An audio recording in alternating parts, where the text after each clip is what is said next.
Selamat siang Pak, selamat siang teman-teman. Perkenalkan, nama lengkap saya Mariano Spari, NIM 1703030090, kelas B semester 7 reguler pagi dari Universitas Nusa Cendana Kupang. Baik, pada saat ini saya akan mereview tugas UAS dari mata kuliah Sosiologi Terapan tentang menganalisis terkait kapitalis dan monetisasi, tentang isu-isu beberapa pasien yang sesungguhnya bukan pasien COVID, tetapi oleh rezim kesehatan dimasukkan dalam kategori COVID. Di sini saya mengambil settingnya dari tempat tinggal saya, yaitu di Kota Kupang, dan saya membuatnya dalam bentuk makalah. Baik, langsung saja pada bagian latar belakang. Sejak awal tahun 2020, dunia gempar oleh virus corona baru yang menyerang pernapasan manusia dan bisa menyebabkan kematian. Virus yang berasal dari Wuhan, Cina, dengan cepat menyebar ke berbagai belahan dunia. Virus corona bersifat zoonotik. Ini berarti virus yang pertama kali berkembang di hewan sebelum akhirnya menyerang manusia. Ketika sudah menginfeksi manusia, penyebaran virus corona bisa melalui droplet pernapasan, percikan, batuk, atau bersin dari orang yang terinfeksi virus corona akan menempel di permukaan benda atau juga kulit manusia, sehingga virus yang berpindah ketika manusia menyentuh benda atau melakukan kontak fisik dengan manusia lainnya. Kemudian virus akan menginfeksi manusia ketika tangan yang terkontaminasi oleh virus menyentuh wajah seperti mulut, hidung, dan mata. Kasus virus corona diketahui lewat penyakit misterius yang melumpuhkan kota Wuhan, Cina. Tragedi pada akhir 2019 tersebut terus berlanjut hingga penyebaran virus corona mewabah ke seluruh dunia. Indonesia masih bergelut melawan virus corona hingga saat ini. Sama dengan negara lain di dunia, jumlah kasus virus corona tersebut bertambah dengan beberapa melaporkan kesembuhan, tetapi tak sedikit yang meninggal. Usaha penanganan dan pencegahan terus dilakukan demi melawan COVID-19 dengan gejalanya mirip flu.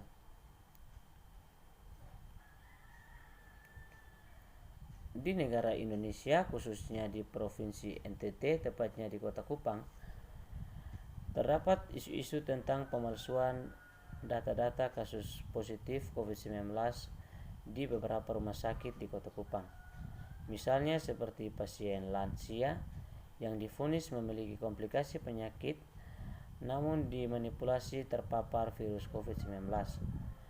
Hal ini membuat keluarga si pasien tidak terima dengan hasil dari rumah sakit karena pihak rumah sakit tidak bisa memberikan bukti yang kuat bahwa si pasien terpapar virus COVID-19.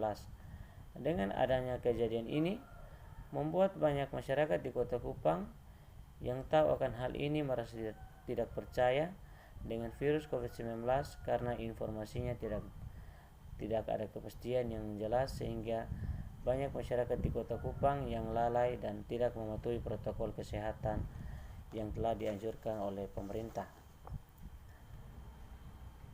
Pada bagian rumusan masalah, adapun masalah dalam makalah ini diantaranya adalah di sini terdapat yang pertama, bagaimana wabah COVID-19 di Kota Kupang. Yang kedua, bagaimana dampak dari virus COVID-19 di kehidupan sehari-hari. Yang ketiga, bagaimana cara pemerintah Kota Kupang untuk mensejahterakan masyarakat dalam menghadapi pandemi virus COVID-19. Yang keempat, apakah isu-isu tentang penipuan kasus positif COVID-19 di Kota Kupang benar atau hanya penipuan? Dan yang kelima, bagaimana tanggapan keluarga dan masyarakat mengenai isu-isu penipuan data virus COVID-19 di Kota Kupang. Adapun tujuan masalah, di antaranya yang pertama untuk mengetahui wabah COVID-19 di Kota Kupang, yang kedua untuk mengetahui bagaimana dampak dari virus corona di kehidupan sehari-hari, dan yang ketiga untuk mengetahui bagaimana cara pemerintah Kota Kupang untuk mensejahterakan masyarakat dan dalam menghadapi pandemi virus COVID-19. Yang keempat untuk mengetahui apakah isu-isu tentang penipuan kasus positif COVID-19 di Kota Kupang benar atau hanya penipuan. Dan yang kelima untuk mengetahui bagaimana tanggapan keluarga dan masyarakat mengenai isu-isu penipuan data virus COVID-19 di Kota Kupang. Kita masuk pada bagian pembahasan. Yang pertama, wabah virus COVID-19 di Kota Kupang. COVID-19 adalah penyakit menular yang disebabkan oleh coronavirus yang paling baru ditemukan. Sehingga virus dan penyakit baru ini tidak diketahui sebelum wabah dimulai di Wuhan, Cina pada Desember 2019. COVID-19 sekarang menjadi pandemi yang menyerang banyak negara secara global. Kota Kupang masuk dalam level yang sangat tinggi dalam kasus COVID-19 dari 21 kabupaten per kota di NTT, sehingga perlu ada kewaspadaan masyarakat dalam mengantisipasi kasus COVID-19 untuk tidak memperluas di negara kita ini. Di Kota Kupang masih terdapat 11 kelurahan yang belum ditemukan adanya kasus terkonfirmasi positif COVID-19. Ada 2 kelurahan di Kota Kupang yang memiliki kasus COVID-19 yang sangat tinggi, yaitu Kelurahan Osapa, Kecamatan Kelapa 5, dan Kelurahan Oebobo, Kecamatan Oebobo. 2 kelurahan ini sangat padat dengan pemukiman penduduk, sehingga risiko terjadinya penularan COVID-19 sangat cepat. Selain itu, sekitar 43 orang pasien yang terkonfirmasi positif COVID-19 masih melakukan karantina mandiri. Pemerintah Kota Kupang secara rutin melakukan edukasi dan sosialisasi tentang upaya penanganan kasus COVID-19. Yang kedua, dampak dari virus COVID-19 di kehidupan sehari-hari.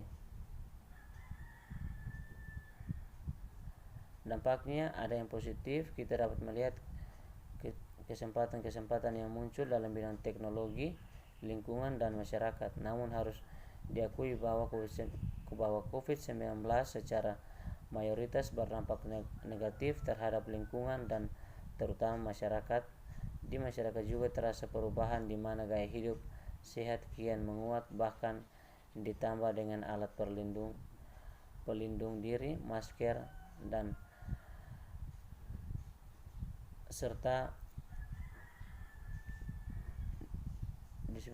disinfektan yang sudah jadi barang bawaan sehari-hari. Yang ada juga dampak negatif, yaitu COVID-19 telah memperparah kesenjangan ekonomi dalam masyarakat yang telah ada sebelumnya. Mereka yang sebelumnya memiliki kehidupan dan pekerjaan yang rentan semakin tidak pasti penghidupannya semenjak wabah COVID-19. Pemerintah pun tidak memberikan bantuan yang berarti untuk mereka yang terdampak. Banyak sekali yang kehilangan pendapatannya dan tidak memiliki cara untuk menghidupi dirinya.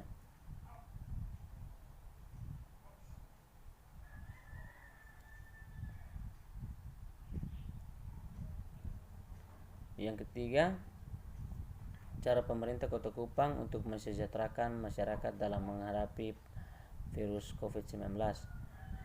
Pemerintah Kota Kupang menghimbau kepada masyarakatnya agar melakukan gerakan 3M, memakai masker, mencuci tangan, menggunakan sabun, dan menjaga jarak wajib diterapkan di lingkungan masyarakat guna mencegah penyebaran virus COVID-19. Pemerintah Kota Kupang juga segera mengkaji kembali pelaksanaan kegiatan hujatan pesta baik di lingkungan masyarakat maupun di gedung-gedung, dan juga membatasi jam-jam nongkrong di tempat umum atau keramaian dan sebagainya.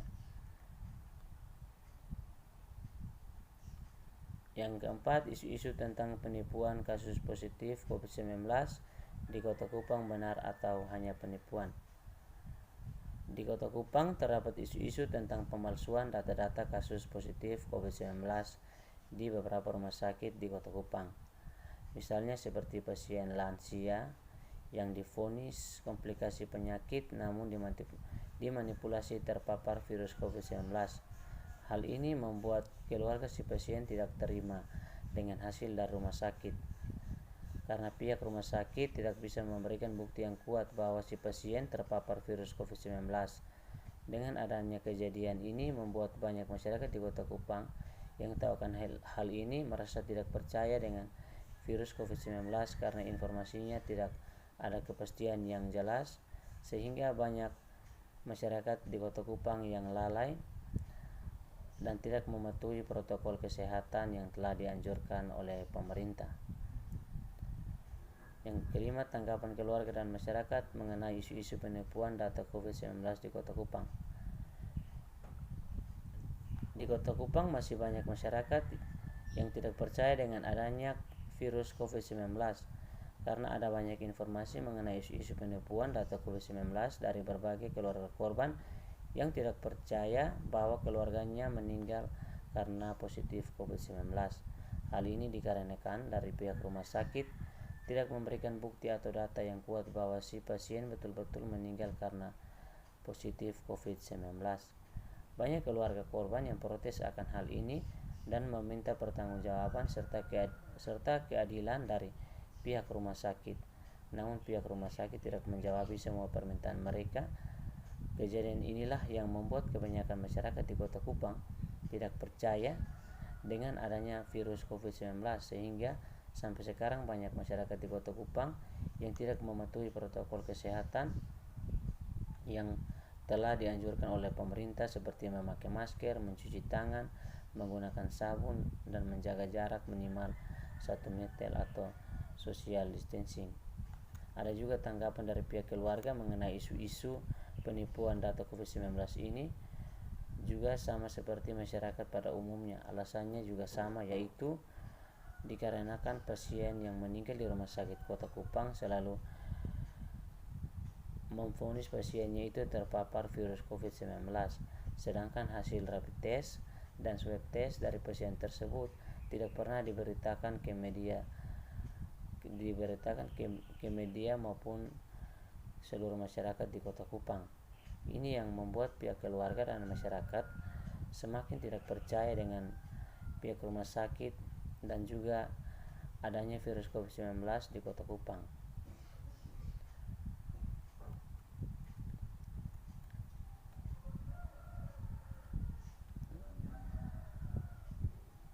Pada bagian penutup di sini terdapat kesimpulan dan saran. Pada bagian kesimpulan, COVID-19 merupakan penyakit yang disebabkan oleh virus corona. Virus ini menyerang seluruh pernafasan.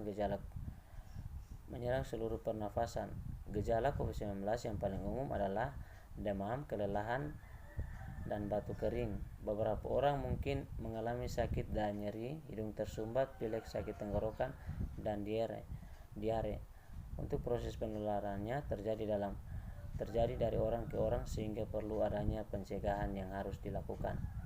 Adapun cara penanggulangan dan pencegahan yang benar yaitu dengan selalu menjaga gaya hidup sehat, itu makan, tidur, olahraga. Untuk imunitas tubuh, rajin mencuci tangan, menjaga etika batuk dan bersih, mengurangi interaksi dengan orang lain, berdoa, dan lain sebagainya. Sebagai bentuk partisipasi yang dapat dilakukan yaitu dengan mendukung kebijakan pemerintah dengan cara mengikuti protokol kesehatan yang sudah dianjurkan oleh pemerintah. Saran saya, meskipun informasi mengenai isu-isu COVID-19 di Kota Kupang sudah menyebar luas ke masyarakat. Namun saya berharap masyarakat Kota Kupang tetap waspada dan selalu menjaga kesehatan, karena belum tentu isu-isu tersebut itu benar adanya, dan juga masyarakat harus lebih patuh dan taat dalam mengikuti protokol kesehatan yang dianjurkan oleh pemerintah agar dapat memutus rantai penyebaran COVID-19 di Kota Kupang yang semakin hari semakin bertambah. Sekian penjelasan dari saya, semoga bermanfaat.